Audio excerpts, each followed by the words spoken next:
Gerak lurus beraturan. GLB atau gerak lurus beraturan adalah gerak suatu benda pada lintasan lurus dengan kecepatan yang tetap. Ingat, kecepatannya harus tetap. Dan untuk menyelesaikan soal-soal gerak lurus beraturan itu mirip dengan konsep perpindahan dan jarak. Dan untuk mengerjakan soal-soal GLB kita akan banyak menggunakan rumus XT sama dengan X0 plus PT, di mana XT merupakan posisi akhir suatu benda dan X0 adalah posisi awal benda dengan satuan meter ataupun kilometer. Sedangkan untuk kecepatan disimbolkan dengan V dengan satuan meter per second. Untuk waktu disimbolkan dengan T kecil dengan satuan second. Karena lintasan yang lurus menyebabkan besaran perpindahan, jarak, kecepatan, dan kelajuan memiliki nilai yang sama. Kenapa? Contoh misalnya kalau kakak punya yang lintasan yang mutar, nah misalkan dia dari sini bergerak ke sini gitu ya, dari titik A dia mau ke titik B, maka jarak dan perpindahannya sudah berbeda. Tapi karena gerakannya lurus, dari titik A ke titik B ya, maka jarak dan perpindahannya sama saja gitu ya. Jadi nanti di depan kalau misalnya ada kata-kata jarak dan perpindahan biasanya mirip-mirip saja. Oke, kita akan coba contoh soal. Nah, ini Anton berada 50 meter dari pos polisi gitu ya. Dia mengendarai motor dengan kecepatan 12 meter per second menjauhi pos polisi dalam waktu 50 detik ya. Maka kalau kita terus diketahuinya, dia ada posisi awal atau X0 yaitu 50 meter gitu ya. Kemudian dia punya kecepatan, punya V 12 meter per second menjauhi pos polisi dalam waktu T ya 50 detik. Ditanya posisi akhir Anton dan jarak yang ditempuh. Oke, yang ditanya adalah posisi akhir atau XT gitu ya. Dan juga jaraknya berapa nih S-nya gitu ya. Oke, kita akan jawab nih. Oke, tadi rumusnya adalah XT sama dengan X0 ditambah V dikali T gitu ya. XT-nya kita belum tahu. Nah, X0 itu udah 50 ditambah V-nya itu adalah 12 dikali 50 gitu ya. Sehingga XT-nya adalah 50 ditambah 600 menjadi 650. Nah, berapa sih jaraknya? Nah, untuk jarak sebenarnya tidak berbeda jauh. Nah, untuk jarak sebenarnya tidak berbeda jauh. Yang perlu kita lihat adalah seperti ini. Jadi, si Anton ini dari pos polisi. Nah, ini ada pos polisi gitu ya. Awalnya dia berjarak 50. Gitu. Sekarang berjarak 650. Nah, ini diukur dari pos polisi ya, 650. Oke, berarti dari titik 50 ke titik sini dia menempuh sebesar ya 600, tinggal dikurangin ya. Sehingga sebetulnya bisa disimpulkan jarak yang ditempuh itu adalah bisa posisi akhir dikurang dengan posisi awal. Artinya 650 dikurang 50 yaitu 600 meter. Oke, kita coba contoh soal yang lainnya. Mobil bergerak lurus dengan kecepatan tetap 60 km per jam selama 15 menit. Berapa jarak yang ditempuh? Ya. Nah, ini kita tidak dikasih tahu posisi awal. Nggak apa-apa, kita tulis saja dulu diketahui gitu ya. Posisi awalnya nggak dikasih tahu, anggap aja di 0 gitu ya. Kemudian dia punya V 60 km per jam. Nah, dia punya T 15 menit. Nah, ini langsung kakak ubah menjadi jam. Kenapa? Karena satuan masih sama nih. Kalau kilometer per jam, maka T-nya juga dalam jam. Maka ini 1/4 jam. Itu ya. Yang ditanya adalah jarak. Jaraknya berapa nih? Ya, oke. Kita hitung sekarang. Tinggal kita jawab. Tadi rumusnya XT sama dengan X0 ditambah V dikali T. XT-nya kita nggak tahu nih. Posisi akhirnya kita nggak tahu. X0 itu adalah 0 karena ada tahu juga ya, kita anggap sama saja. V-nya adalah 60 dikali 1/4 jangan 15 ya, maka XT-nya adalah 15 km. Nah, kalau kita lihat di sini ternyata XT dengan S akan sama karena kan X itu tadilah S itu adalah XT dikurang X0 ya, sehingga 15 dikurang 0 atau sebenarnya 15 km jarak yang dia tempuh. Nah, inilah yang kakak bilang kenapa perpindahan dan jarak itu bisa sama di gerak lurus yang beraturan karena dia di lintasan yang lurus. Oke, jadi sampai sini cukup jelas ya. Sekarang kita masuk ke grafik gerak lurus beraturan. Nah, kalau untuk grafik sebetulnya gampang. Hanya ada dua, grafik V dan juga grafik X atau jarak atau X gitu ya. Bisa X, bisa jarak nih. Bisa perpindahan, bisa jarak. Nanti kakak akan jelaskan apa bedanya. Nah, tapi cara membacanya sebenarnya lumayan mudah, ya. Kalau V pasti dia akan bentuknya seperti ini, garis lurus saja. Atau bisa juga dia ada di bawah kalau kecepatannya ke kiri, ya. Kalau X itu pasti bisa naik turun, tapi kalau S jarak pasti dia akan naik terus. Nanti kita akan lihat, kakak punya satu contoh soal. Nah, kita akan coba aja ya. Oke, nah ini pada grafik kecepatan terhadap waktu, hitunglah lintasan yang ditempuh benda selama 10 detik. Nah, jadi kita punya yang namanya V. Jadi kalau kita terus diketahui dari grafik ini, kita punya yang namanya V nih, yaitu V-nya sebesar 10 meter per second. Kemudian kita punya T. Di soal, sebenarnya di grafik ada 11, tapi di soal ditanyakan hanya 10 detik. Maka T-nya bisa kita masukkan 10 detik. Nah, yang dijawab adalah jaraknya dia. Hitung lintasan. Nah, ini berarti jarak. Oke, jarak atau S. Nah, karena tidak dikasih tahu, maka X0-nya kita anggap 0, gitu ya. Maka ketika menjawab, ini ditanya, tinggal XT sama dengan X0 ditambah V dikali T. XT-nya, oh ya kita cari tahu, gitu ya.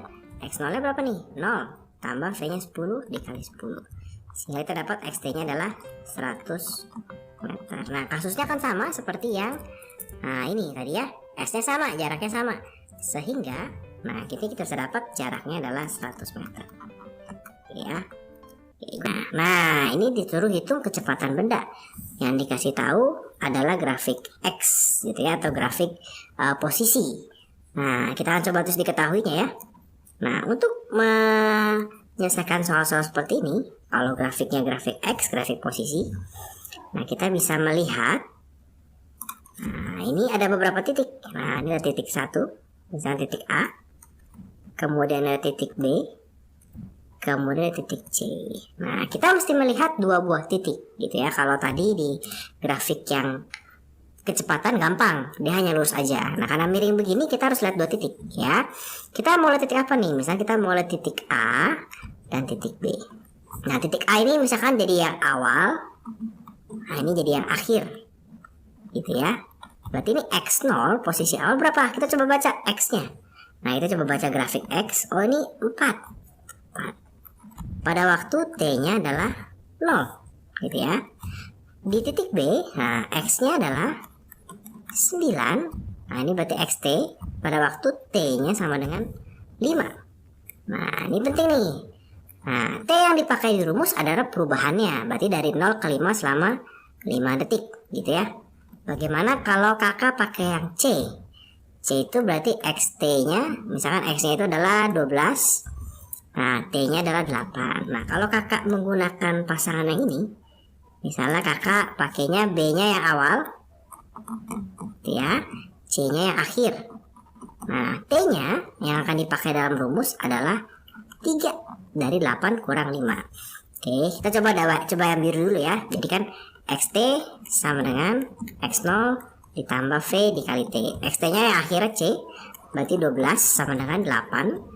Ditambah V-nya kita belum tahu dikali T-nya 3 ya. Oke, nanti tinggal kita, kalau kita ini 9 nih, sorry kakak, bukan 8, 9. Ini pindah ke sebelah sini, jadi 12 kurang 9, 3 sama dengan V dikali 3, sehingga dapat V-nya adalah 1 meter per second. Nah, sama juga kalau kita melihat si hijau atau si A dan B. Nanti ini XT ya, sama X0 ditambah V dikali T.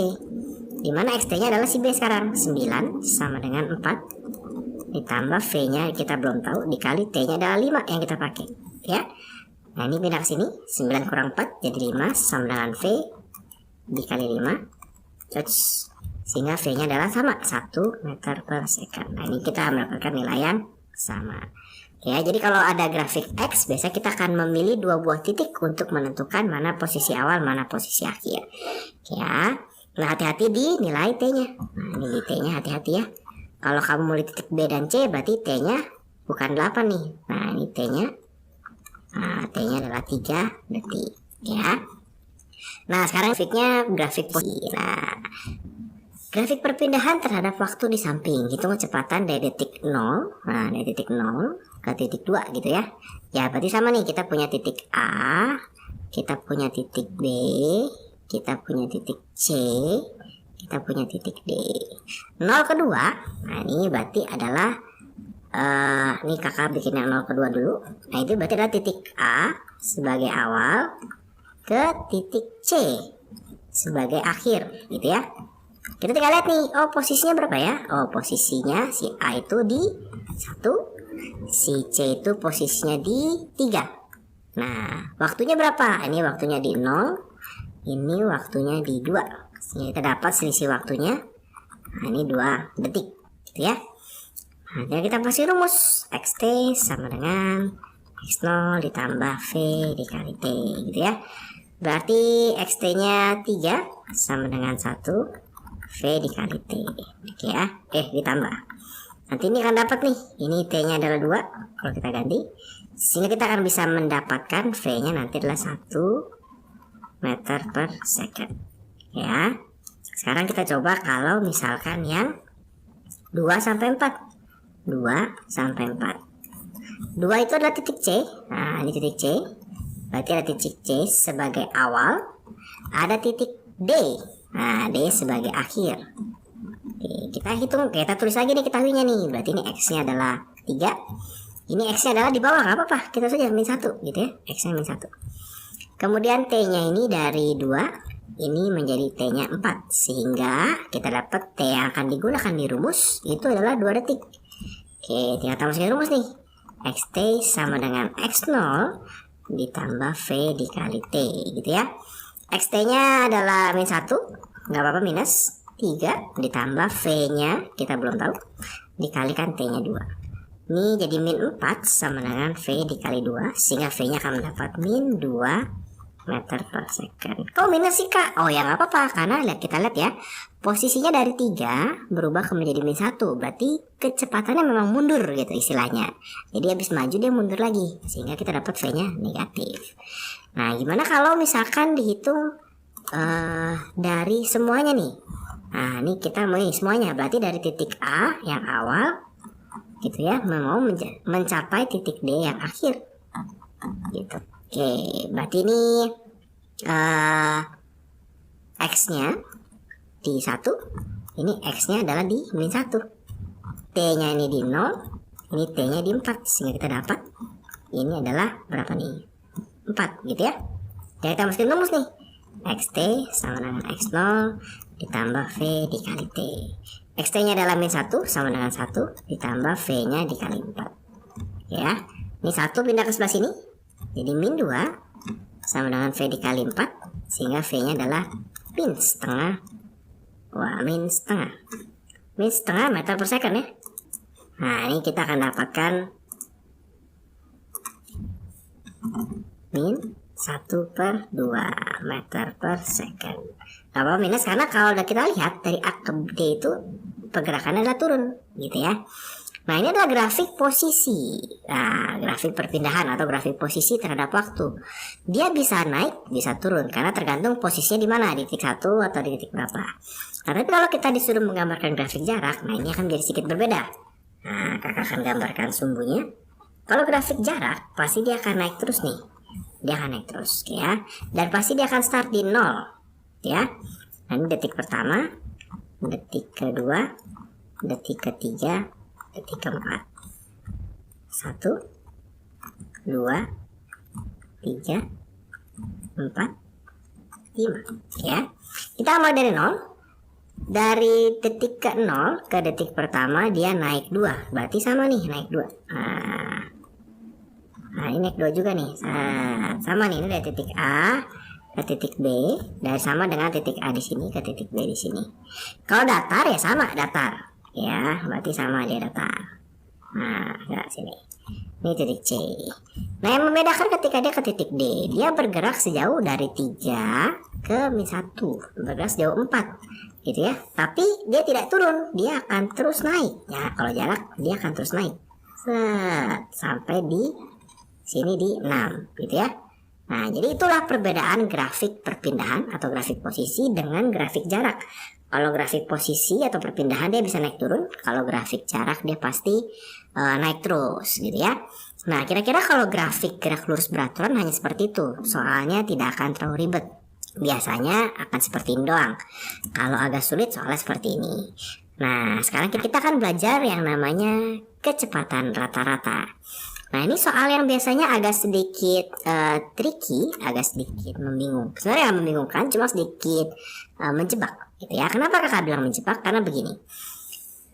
Secara naruri ketika kita melihat soal ini, maka yang akan dilakukan itu adalah ini ada kecepatan 10 gitu ya, ada kecepatan 20, ada kecepatan 15. Ditanya berapakah kecepatan rata-rata? Oh, berarti kita hitung aja gini kak, 10 ditambah 15 ditambah 20 dibagi dengan 3, sehingga ini mendapatkan hasil 45 dibagi 3 kak. Ini artinya 15 meter per second. Nah, tapi ternyata ini salah. Oke, yang betul bagaimana? Yang benar itu adalah kita harus menghitung. Nah, yang benar adalah kita harus menghitung total dari jarak ya dibagi dengan total dari waktu. Nah, supaya kita tidak terlalu salah, nah kita bikin tabel. Jadi ada berapa pergerakan sih? Ada 1 nih ya. Dia berarti gini, berarti ada V, ada T, ada S gitu ya. Gerakan pertama 5 menit. Nah, 5 menit itu 10 meter per second. Nah, ternyata satuannya beda ya. Kita langsung ubah nih. Ini 5 menit. Artinya dia menjadi berapa? 300 detik ya. Kita akan hitung S-nya atau jaraknya. Nah, rumusnya sebenarnya sama ya.Tinggal S sama dengan V kali T gitu ya. Kalau X, sebenarnya kalau X0 kita anggap 0, nah itu tinggal V kali T aja gitu ya. Nah, sehingga kita akan dapat 10 dikali 300, hasilnya 3000 meter. Itu adalah gerakan pertama. Sekarang gerakan yang kedua. Nah, gerakan yang kedua 20 menit. 20 menit atau ini adalah 1200 second ya, detik ya. Kecepatannya 20. Nah, 20 meter per second. Sehingga kita akan dapat berapa nih? 24.000 ya kalau kita kalikan. Nah, 24.000 meter. Nah, sekarang ada gerakan yang ketiga. Gerakan yang ketiga, nah itu adalah 5 menit, berarti 300 detik. 15. Nah, berarti ini kalau dikalikan adalah 4.500 meter. Nah, baru kita jumlahkan si jaraknya. Bapak ini kalau dijumlahkan 28 berarti 31.500 meter. Waktunya kalau kita jumlahkan menjadi 1.800 second. Nah, ini yang kita masukkan di sini. 31.500 dibagi dengan 1.800. Nah, ini kalau kita coret. Nah, ini 315 sama 18 bisa dibagi dengan 3. Ini adalah dibagi 36, ini dibagi 3 adalah 105. Oke ya, ini berarti tinggal 105 per 6. Ini bisa dibagi 3 lagi. Ini menjadi 35 per 2. Sehingga kita akan mendapatkan jawaban 17,5 meter per second. Nah, jawabannya berbeda ya ternyata kecepatan rata-ratanya. Nah, jadi itulah. Jadi kalau kecepatan rata-rata kita mesti bikin tabel nih. Berapa sih jarak totalnya? Berapa sih waktu totalnya? Baru kita bagi. Ya. Nah, kalau mungkin kita akan bisa ketemu soal-soal yang walaupun kita menghitung cara seperti ini, hasilnya sama. Bisa saja. Nah, tapi akan menjadi sangat terasa berbeda kalau soalnya ada yang namanya istirahat. Gitu ya. Setelah itu sepeda beristirahat 10 menit. Berarti sama nih, kita akan bikin gerakannya ada apa aja nih? Berarti ada ada V, ada T, ada S-nya gitu ya. Nah, yang pertama dia bilang 12 km per jam dalam waktu 30 menit. 30 menit.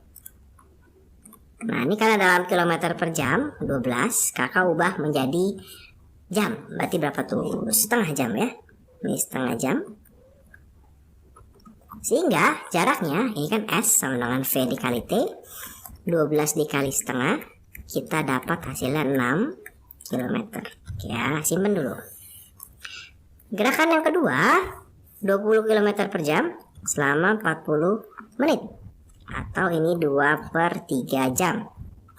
Ya, sehingga kita akan dapat jaraknya tinggal dikaliin 40/3. Nah, biarkan aja 40/3. Ya. Gerakan yang ketiga, beristirahat selama 10 menit. Berarti kecepatan 0 dengan waktunya 1/6 jam. Kenapa 1/6? Karena 10 menitnya kita ubah menjadi jam. Berarti jaraknya otomatis 0 gitu, karena nggak ada kecepatan gitu ya. Nah, gerakan terakhir, gerakan keempat. Nah, ini gerakan keempat, kecepatannya 4 gitu ya, dengan waktu 1/6, sehingga kita dapat jaraknya 4/6 km. Kenapa ini 1/6? Karena 10 menit kita ubah menjadi jam. Nah, berarti sekarang kecepatan rata-rata, berarti ini total itu bisa tertulis dengan sigma jarak dibagi dengan sigma waktu. Gitu ya. Total jaraknya berapa ya? 6 ditambah 40/3 ditambah 4/6 gitu ya, dibagi dengan total waktunya nih, setengah jam ditambah 2/3 jam ditambah 1/6 jam tambah 1/6 jam. Ya, kita hitung ya. Ini dulu kita hitung yang ribet. 40/3 ditambah, bisa kita sederhanakan 2/3, jadinya ini adalah 42/3, sehingga bisa menjadi 14 gitu ya. 14 ditambah dengan 6 hasilnya adalah 20 ya. Kita hitung waktunya sekarang nih, total waktunya. Nah, kita hitung total waktunya ya, di sebelah sini. Setengah ditambah 2/3 ditambah 1/6 tambah 1/6. Nah, ini 2/6 gitu ya. Ini berarti setengah ditambah 2/3 ditambah 1/3. Oh, ini 1 nih Kak. Nah, berarti ini totalnya adalah 1/2 atau 3/2. Oke, berarti dibagi 3/2. Artinya jawabannya adalah 20 dikali 2/3. Berapa nih? 40/3 km per jam ya. Jadi yang kita hitung adalah total jarak dibagi total waktu. Tetap semangat belajar dan terus latihan dan latihan. Sekian, wassalamualaikum warahmatullahi wabarakatuh.